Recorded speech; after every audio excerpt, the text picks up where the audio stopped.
July 2009, IESE hosted the third International Conference of Work and Family on the theme of Harmonizing Work, Family, and Personal Life in Times of Crisis. To find out how individuals, families, and organizations were coping with the current socio-economic context, we put two key questions to conference participants.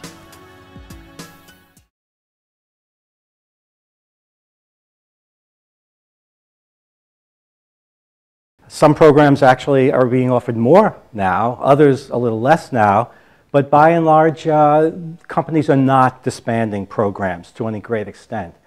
I think what we might find is that companies are going to be a little more, maybe they'll prune a little more about which initiatives that are most expensive that they might want to cut back a little. Perhaps they'll target select groups of employees to receive those that are most expensive in the best interest of the organization. So there might be some fine-tuning there, but I think that organizations are going to continue because the most important motive for providing work-life initiatives, according to the Family and Work Institute survey, is to retain employees. Companies which have invested in policies like flexible work options feel that it's important to continue those so that employees have the supports they need during this very difficult time. On the other hand, work-life policies and programs which require a lot of financial investment, many companies may feel that they're postponing those programs until the economic times are a little better. So we know that there has been some retrenchment. I think another way of thinking about it is what they would have been doing had the crisis not been there in the first place. Because we also know that companies are becoming more proactive and implementing more policies, and that's been a long-term trend. So while we might see some backpedaling, there likely could have been more programs being implemented in the next year or the next 2 years. But of course, at this point, companies are not inclined to make any more expenditures. They're trying to cut their losses as best as possible. Having these policies is good impression management to the public. Having the policies is also a good way to try to attract good employees, because if employees are looking to work for companies that have such policies, they will be more likely to take your job offer compared to another job offer. However, in this time of economic crisis, what the reality may be is that employees will feel scared to make use of the policies. Employees are worried about keeping their jobs.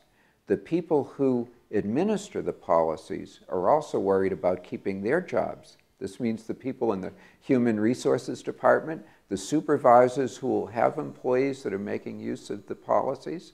So I think in a time of economic crisis, there's a greater emphasis on productivity, bottom line, number-oriented results than at other times. So my hunch would be if one could do a study with the average amount of utilization of work-family policies, depending on what the economic conditions are, you will see the least utilization and the least encouragement to use such policies by employee supervisors in times like this.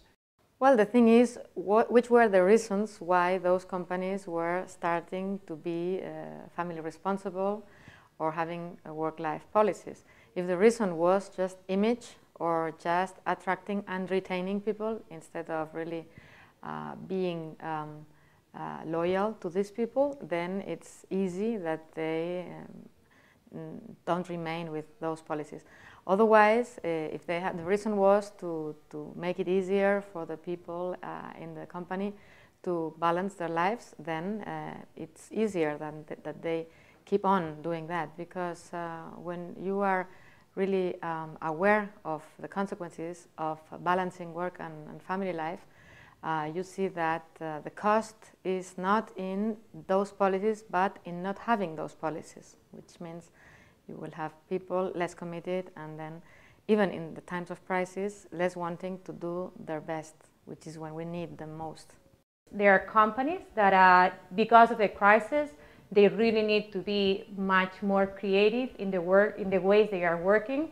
And so, for instance, they are allowing some of the employees to take a leave of absence of several months with the convincement of being aware that if those people really if they can get through the crisis, they will be able to retain those people, and those people will be even much more engaged in the company.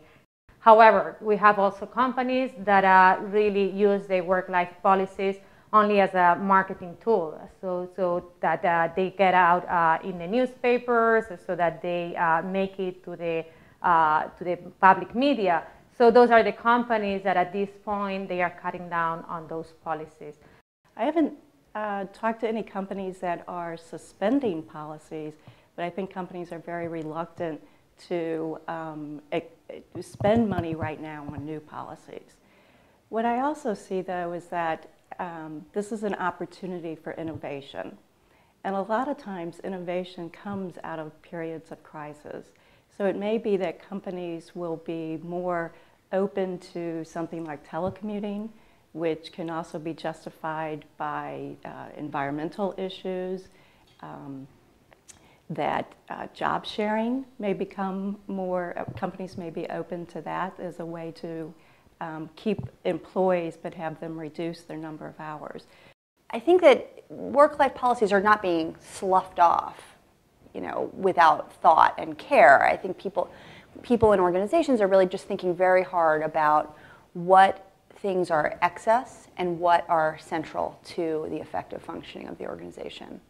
This year, in May, we just did a survey of employers again, and we asked the question, have you cut back on flexibility? Have you increased flexibility, or has it stayed the same? And we found that 81% of companies had, in fact, kept flexibility at the same level. 13% had increased it, and only 6% had cut back.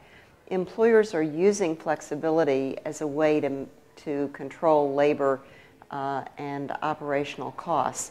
So then we wondered, are employees do they have any input in the flexibility? Is this just flexibility that would work for the employer? So we asked how much do employees have input in the kind of flexibility that companies offer? And we found that 57% of companies give employees some or a lot of input into the flexibility that they have, but still 44% are not giving employees input.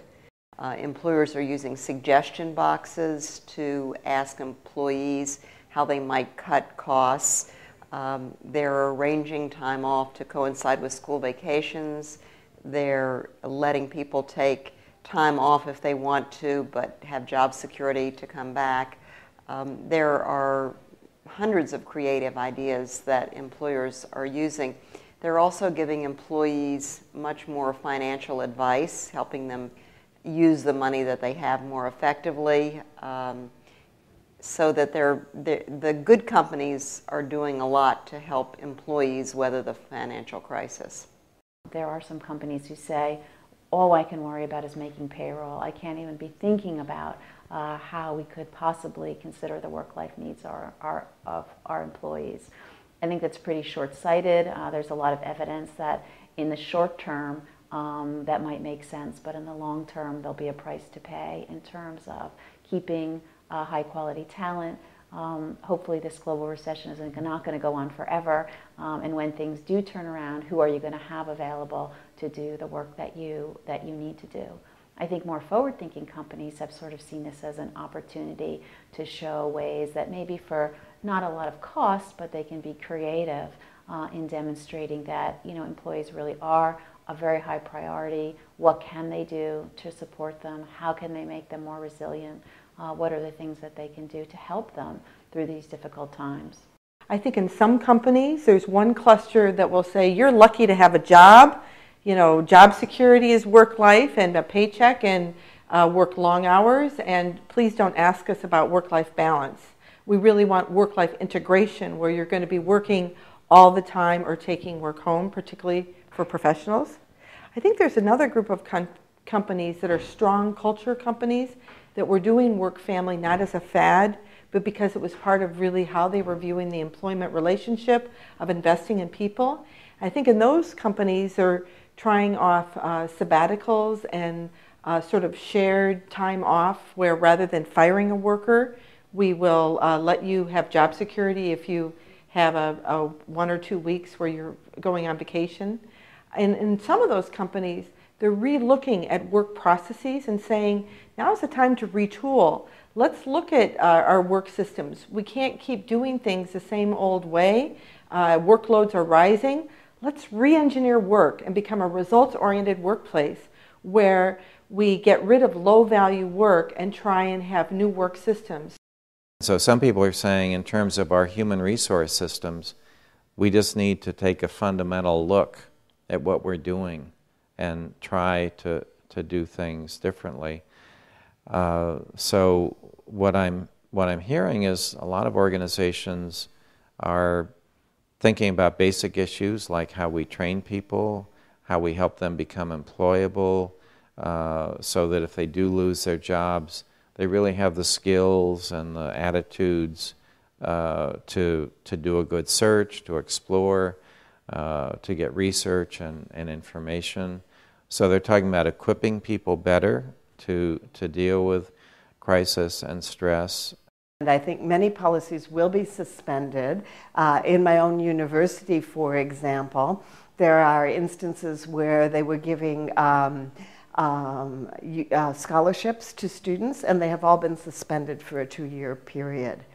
My colleague has an endowed chair, and she has been told that the money has been suspended for 2 years. So I know in many companies, particularly in Canada, the automotive industry has been very hard hit, and people have even lost their jobs, not only had policies suspended.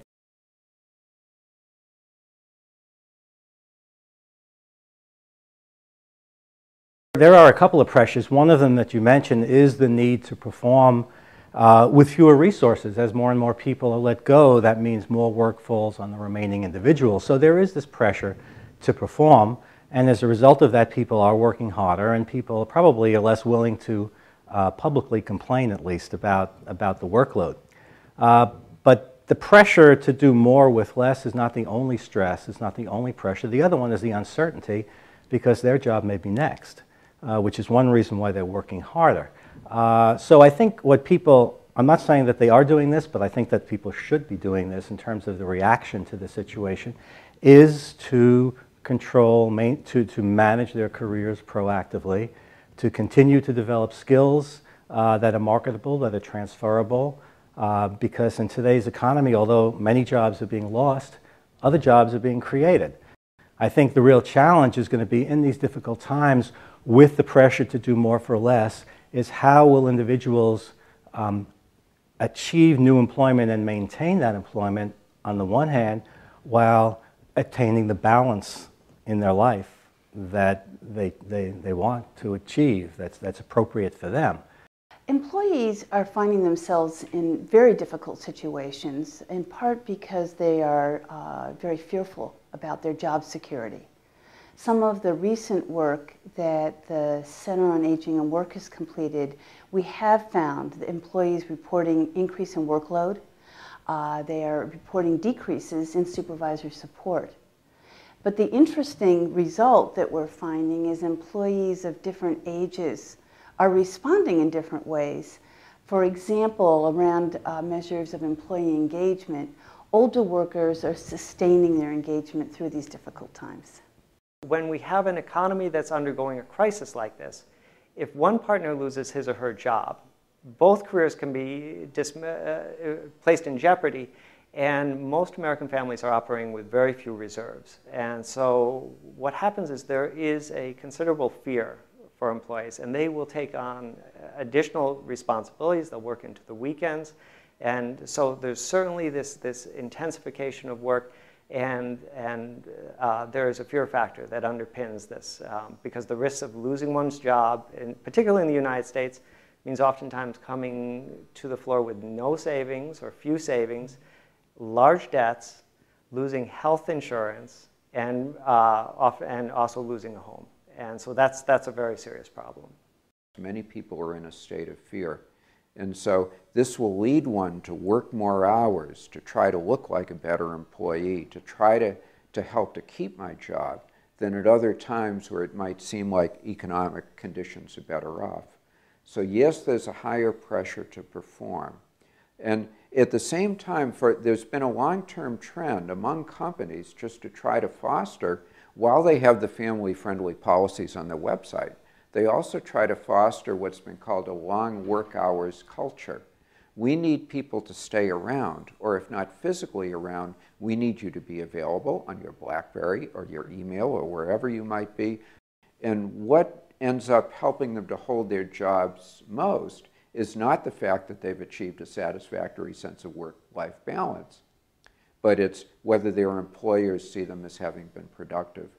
So overall, I think this is a really tough time for organizations to go and try to offer family-friendly benefits. I think it will depend on the people. Every person is different.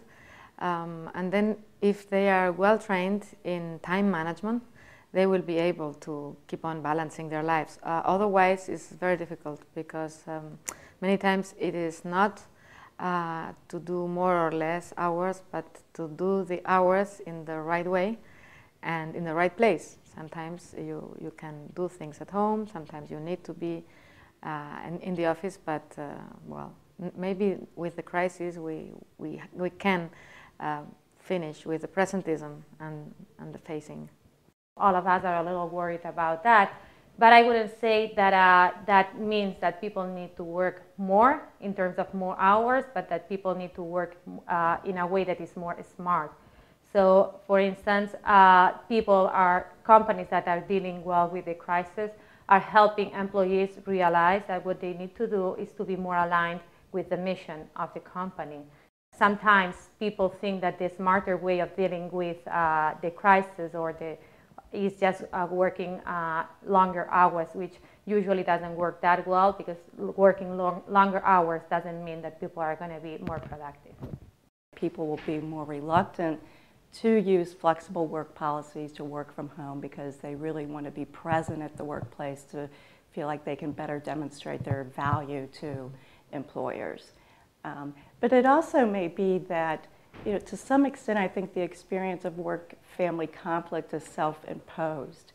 And by knowing that you're working and you're happy just to have a job right now when so many people don't, people may feel less conflicted because they are able to value the work that they do have and to be able to continue to provide for their families.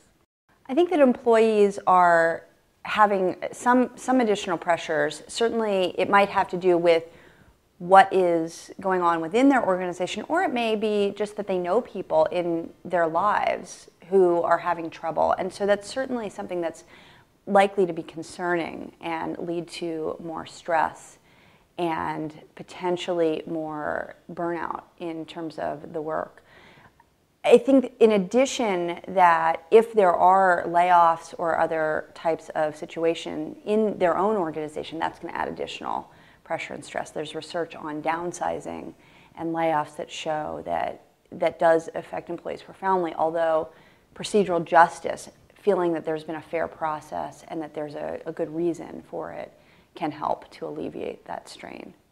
So I think that people were worrying about losing jobs, and where they had some sort of security, it was much more important.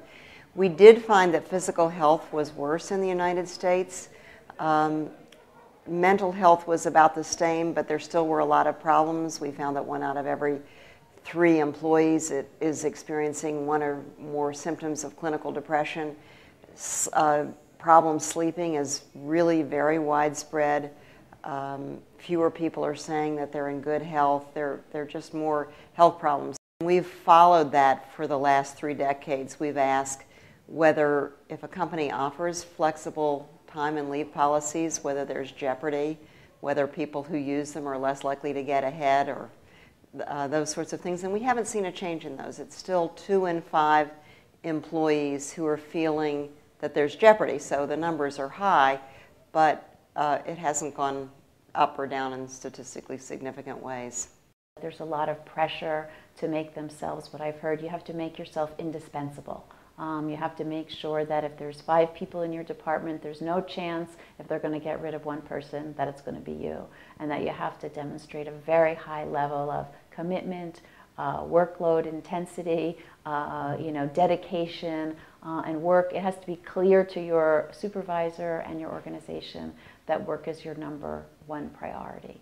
But I think also that in some cases we're also hearing that this is sort of an opportunity for people to kind of rethink in some ways their commitments to work and what's really important to them. It is a very difficult situation to deal with, but maybe it's also an opportunity. Maybe we could get by on a smaller income. Maybe we don't want to be working as much as we've been working. Maybe this is an opportunity to not push ourselves so hard and to be so consumer oriented, which is a big US drive. More, better, bigger, louder. Many professionals are not using part-time work, flexible work hours, not asking to telework because they think it will make them look as less committed because hours at work are equated with productivity. I also think workloads are rising so that one individual might be doing the work that was formerly done by 2 people, so people are very stressed. I think at home we've had a very much of an economic disruption.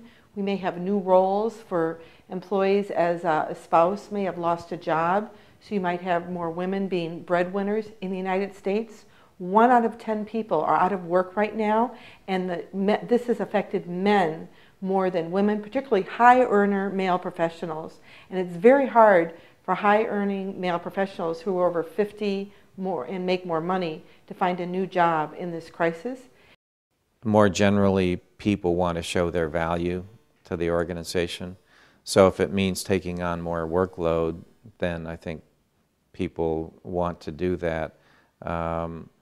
If it's other ways of showing your investment and your engagement, it may be helping other people, it may be being more cooperative in the workplace, helping other people with their jobs. So you're not formally increasing your own responsibilities, but you're just being there to be helpful for other people, or just being a little more conscientious about doing your job and making sure that customer is satisfied.